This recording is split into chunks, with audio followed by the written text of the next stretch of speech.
नमस्कार दोस्तों, स्वागत है आपका धर्मलोक में। अगर आप भी सनातन धर्म, आध्यात्मिक ज्ञान और जीवन को सही दिशा देने वाले विचारों में रुचि रखते हैं, तो इस वीडियो को लाइक, शेयर और चैनल को सब्सक्राइब ज़रूर करें, क्योंकि यहाँ हम आपको बताते हैं वो ज्ञान जो आपकी सोच और जीवन दोनों बदल सकता है। तो चलिए शुरू करते हैं। आज का विषय 2020 की बात है। वाराणसी के एक घाट पर सुबह के 5 बजे गंगा में कोहरा था और दूर कहीं तो एक मंदिर की घंटी बज रही थी। उस घाट पर सिर्फ एक प्रोफेसर बैठे थे। नाम था डॉक्टर आनंद। 28 साल के, दिल्ली यूनिवर्सिटी में फिलॉसफी पढ़ाते थे 30 साल से। उनके पास एक युवा स्टूडेंट बैठा था। नाम था सिद्धार्थ, 24 साल का, पीएचडी का पहला साल। सिद्धार्थ ने पूछा, सर, मोक्ष क्या है? डॉक्टर आनंद ने गंगा को देखा और हंसे।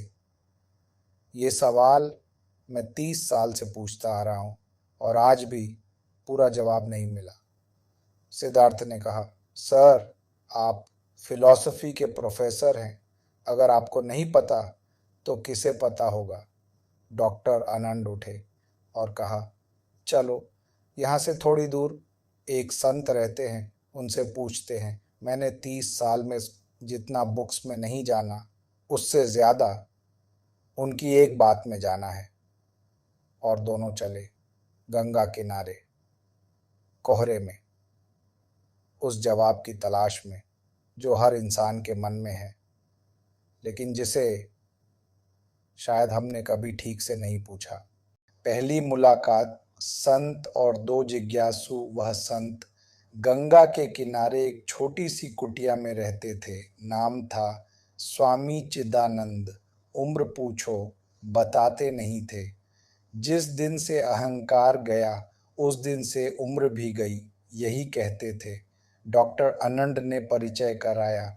सिद्धार्थ ने प्रणाम किया और पूछा, स्वामी जी, मोक्ष क्या है? स्वामी जी ने आंखें खोली और पूछा, पहले बताओ, तुम बंधन में हो? सिद्धार्थ ने कहा, हाँ, जन्म मृत्यु का बंधन।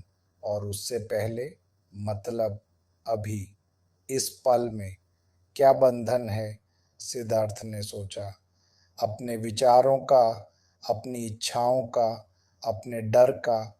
स्वामी जी मुस्कुराए, तो मोक्ष मृत्यु के बाद नहीं, मोक्ष इन्हीं बंधनों से मुक्ति है, अभी, इसी जीवन में, इसी पल में।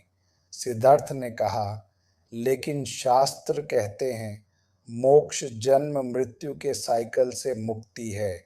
स्वामी जी ने कहा, हाँ, लेकिन वह साइकिल शुरू कहाँ से होता है? सिद्धार्थ चुप हो गया। स्वामी जी ने कहा, अहंकार से, मैं से। जब तक मैं है तब तक साइकिल है। जब मैं जाता है तो साइकिल भी जाता है। यही मोक्ष है और ये मृत्यु के बाद नहीं, अभी हो सकता है। मोक्ष का स्वरूप अलग अलग शास्त्रों में, डॉक्टर आनंद ने कहा। स्वामी जी, अलग अलग शास्त्रों में मोक्ष को अलग अलग कैसे बताया गया है? स्वामी जी ने कहा, यह सबसे इंटरेस्टिंग सवाल है, क्योंकि हर शास्त्र मोक्ष को एक अलग एंगल से देखता है, लेकिन सब एक ही सत्य की तरफ इशारा करते हैं। सुनो। वन, उपनिषदों में मोक्ष, ब्रह्म में लीनता। स्वामी जी ने कहा, उपनिषदों में मोक्ष का स्वरूप सबसे सीधा और सबसे गहरा है। बृहदारण्यक उपनिषद में कहा गया है, अहम ब्रह्मास्मि, मैं ब्रह्म हूँ। जब आत्मा को यह पता चल जाता है कि वह और ब्रह्म अलग नहीं है, वे एक हैं, तब कोई बंधन नहीं रहता। यही उपनिषदों का मोक्ष है। जैसे एक लहर जो सोचती है मैं अलग हूँ, जब उसे पता चलता है मैं समुद्र हूँ, तो उसकी सारी चिंताएं जाती हैं। यही ज्ञान मोक्ष है। मांडुक्य उपनिषद में कहा गया है, अयम आत्मा ब्रह्म, यह आत्मा ब्रह्म है। सिद्धार्थ, तुम जो हो वह पहले से मुक्त है। बस यह जानना बाकी है। यही उपनिषदों का संदेश है। 2, भगवद गीता में मोक्ष, निर्वाण और ब्रह्म में स्थिति। स्वामी जी ने कहा, भगवद गीता में कृष्ण ने मोक्ष को कई तरीकों से बताया है। भगवद गीता में कहा गया है, ब्रह्म भूतः प्रसन्नात्मा न शोचति न कांक्षति, समः सर्वेषु भूतेषु मद्भक्तिं लभते पराम। भगवद गीता 1800 प्यार। जो ब्रह्म में स्थित है, जिसकी आत्मा प्रसन्न है, जो न शोक करता है न इच्छा करता है, जो सब प्राणियों में समान देखता है, वह मेरी पराभक्ति पाता है।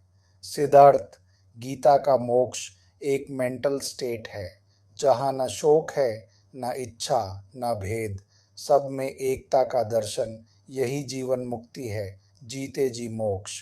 और एक और श्लोक, स्पर्शान् कृत्वा बहिर्बाह्यांश चक्षुश्चैवान्तरे भ्रुवो प्राणापानौ समो कृत्वा नासाभ्यंतरचारिणो।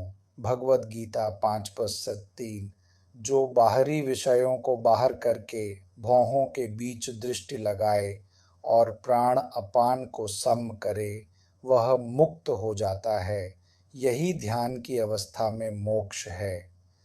3, भागवत पुराण में मोक्ष, भक्ति से मुक्ति और भागवत पुराण में मोक्ष का सबसे सुंदर रूप है। भागवत पुराण में कहा गया है, मुक्तिर्हित वान्यथा रूपम स्वरूपेण व्यवस्थिति। श्रीमद्भागवत 2:10-6। मुक्ति यानी अन्य रूपों को छोड़कर अपने स्वरूप में स्थित होना।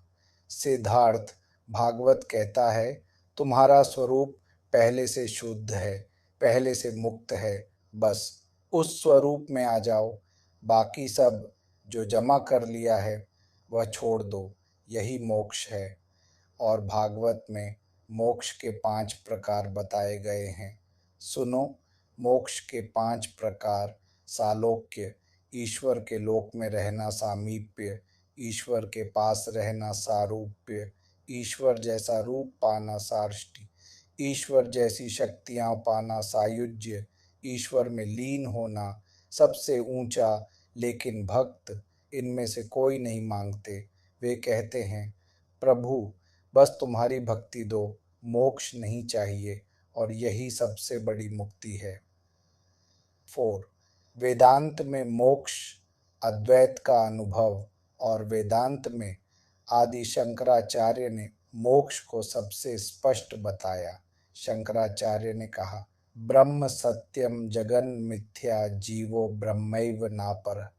ब्रह्म सत्य है, जगत मिथ्या है, जीव ब्रह्म ही है, कोई अंतर नहीं। सिद्धार्थ, अद्वैत वेदांत कहता है, जब तुम्हें सच में अनुभव हो जाए कि तुम और ब्रह्म एक हो, तो उसी पल मोक्ष है।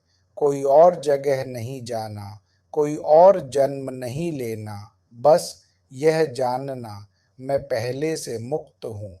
मोक्ष के मार्ग, गीता के 4 रास्ते। सिद्धार्थ ने पूछा, स्वामी जी मोक्ष कैसे मिलता है, क्या रास्ता है? स्वामी जी ने कहा, भगवत गीता में 4 रास्ते बताए गए हैं और सबका अंत एक ही है। मार्ग 1, ज्ञान योग। पहला रास्ता ज्ञान, आत्मा को जानना, यह पूछना मैं कौन हूँ और इसका सच्चा जवाब पाना। जो जान जाता है मैं आत्मा हूँ, शरीर नहीं, मन नहीं, मैं ब्रह्म हूँ, उसे मोक्ष मिल जाता है। कठोपनिषद में कहा गया है, नायमात्मा प्रवचनेन लभ्यो न मेधया न बहुना श्रुतेन यमेवैष वृणुते तेन लभ्यस्तस्यैष आत्मा विवृणुते तनुम स्वाम।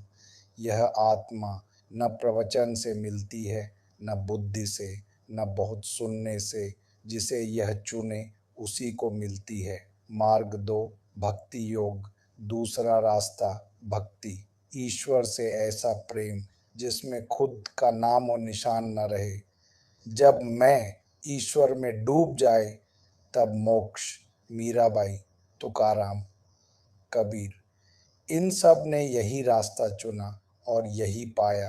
भगवत गीता में कृष्ण ने कहा, मन मना भव मद्भक्तो मद्याजी मान नमस्कुरु मामे वैश्यसि युक्त एवं आत्मानम मत्परायणः। भगवत गीता 9:44। मुझ में मन लगाओ, मेरे भक्त बनो, मेरी पूजा करो, मुझे प्रणाम करो और मुझे ही पाओगे। मार्ग 3 कर्म योग। तीसरा रास्ता कर्म, लेकिन निष्काम कर्म, बिना फल की चाह के। जब हर कर्म ईश्वर को समर्पित हो और फल की इच्छा न हो तो अहंकार जाता है, और जब अहंकार जाता है मोक्ष आता है। भगवत गीता में कृष्ण ने कहा, यत करोषि यदश्नासि यज्जुहोषि ददासि यत यत तपस्यसि कौन्तेय तत्कुरुष्व मदर्पणम। भगवत गीता 9:7। जो करो, जो खाओ, जो दो, जो तप करो, वह सब मुझे अर्पित करो, यही कर्म योग है। मार्ग 4 राज योग और चौथा रास्ता ध्यान। राज योग महर्षि पतंजलि का रास्ता। जब ध्यान इतना गहरा हो कि ध्यान करने वाला, ध्यान और ध्येय तीनों एक हो जाएं, तब समाधि, और समाधि में मोक्ष। पतंजलि योग सूत्र में कहा गया है, पौ तदा द्रष्टु स्वरूपेवस्थानम। पतंजलि योग सूत्र 1:3। तब दृष्टा यानी आत्मा अपने स्वरूप में स्थित हो जाती है, यही मोक्ष है। जीवन मुक्ति जीते जी मोक्ष। सिद्धार्थ ने पूछा, स्वामी जी, क्या मोक्ष केवल मृत्यु के बाद है या जीते जी भी मिल सकता है? स्वामी जी ने मुस्कुराकर कहा, यही सबसे महत्वपूर्ण सवाल है, और जवाब है जीते जी मिल सकता है। इसे कहते हैं जीवन मुक्ति। जीवन मुक्त कौन है? जो शरीर में है लेकिन शरीर से बंधा नहीं, जो संसार में है लेकिन संसार उसे छूता नहीं, जो सुख दुख में समान रहता है, जो किसी से घृणा नहीं करता, जिसे मृत्यु का डर नहीं, और जो हर जगह ईश्वर देखता है, वह जीवन मुक्त है। अष्टावक्र गीता में कहा गया है, मुक्ताभिमानी मुक्तो ही बद्धो बद्धाभिमान्यपि। जो खुद को मुक्त मानता है वह मुक्त है, जो खुद को बंधा मानता है वह बंधा है, यही सत्य है। स्वामी जी ने कहा, सिद्धार्थ, तुम अभी मुक्त हो, बस यह जानना बाकी है, और यही ज्ञान मोक्ष है। डॉक्टर आनंद का जवाब, 30 साल बाद सूर्य उग रहा था। गंगा पर सोने जैसी रोशनी थी और डॉक्टर आनंद की आंखें भर आई थीं। स्वामी जी, 30 साल में मैंने हजारों किताबें पढ़ी, कांट पढ़ा, हेगल पढ़ा, सार्त्र पढ़ा, लेकिन मोक्ष का यह रूप जो आपने बताया, ये कहीं नहीं मिला। स्वामी जी ने कहा, क्योंकि मोक्ष किताबों में नहीं, मोक्ष अनुभव में है, और अनुभव यहाँ है, अभी, इस पल में, इस गंगा किनारे। डॉक्टर आनंद ने पूछा, स्वामी जी, आपको मोक्ष मिला? स्वामी जी ने कहा, जिस दिन ये सवाल पूछना बंद हो गया, उस दिन से कुछ और चाहिए नहीं, यही मोक्ष है। सिद्धार्थ ने ये सुना और पहली बार उसे लगा, मोक्ष कोई दूर की चीज नहीं है, वह यहीं है, इस पल में, बस देखने की जरूरत है। वापसी। लेकिन एक नई दृष्टि के साथ दोनों वापस चले। घाट पर गंगा बह रही थी और सिद्धार्थ ने कहा, सर, अब समझ आया, मोक्ष क्या है। ये डेथ के बाद नहीं, ये अभी है, इस पल में, बस मैं को छोड़ना है। डॉक्टर आनंद ने कहा, हाँ, और यही 30 साल में नहीं समझा था, आज समझ आया। शायद यही मोक्ष की शुरुआत है। और उस सुबह वाराणसी के उस घाट पर दो लोग, एक प्रोफेसर और एक स्टूडेंट, दोनों थोड़े और हल्के हो गए थे उस बोझ से जो सालों से उठाए थे, और उन्हें पता भी नहीं था। अंतिम संदेश। गहरे शांत स्वर में मांडूक्य उपनिषद का सबसे बड़ा सत्य, अयमात्मा ब्रह्म, यह आत्मा ब्रह्म है। मोक्ष कोई दूर की मंजिल नहीं, मोक्ष अभी है, यहाँ है इस पल में। शास्त्रों में मोक्ष के स्वरूप, उपनिषद अहम ब्रह्मास्मि, आत्मा और ब्रह्म एक हैं, भगवद गीता। ब्रह्मभूत अवस्था, जीते जी मोक्ष भागवत पुराण, अपने स्वरूप में स्थित होना वेदांत, ब्रह्म सत्य जगन मिथ्या, अद्वैत अनुभव, मोक्ष के चार मार्ग, ज्ञान योग, आत्मा को जानो भक्ति योग, ईश्वर में डूबो कर्म योग, निष्काम कर्म करो राज्य योग, ध्यान में समाधि पाओ आज से एक काम करिए, एक पल के लिए आंखें बंद करिए और पूछिए मैं कौन हूँ। जवाब मत ढूंढिए, बस पूछिए और देखिए क्या होता है। क्योंकि मोक्ष एक दिन नहीं आता, मोक्ष एक पल में आता है। वह पल जब हम सच में पूछते हैं मैं कौन हूँ और उत्तर मिलता है तुम पहले से मुक्त हो। ओम तत्सत।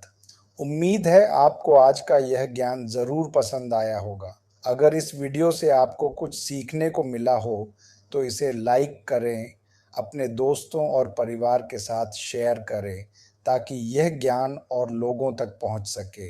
और ऐसे ही सनातन धर्म और आध्यात्मिक ज्ञान से जुड़े वीडियो देखने के लिए धर्मलोक को सब्सक्राइब करना बिल्कुल ना भूलें। मिलते हैं अगले वीडियो में एक नए ज्ञान के साथ। धन्यवाद। जय श्री हरि।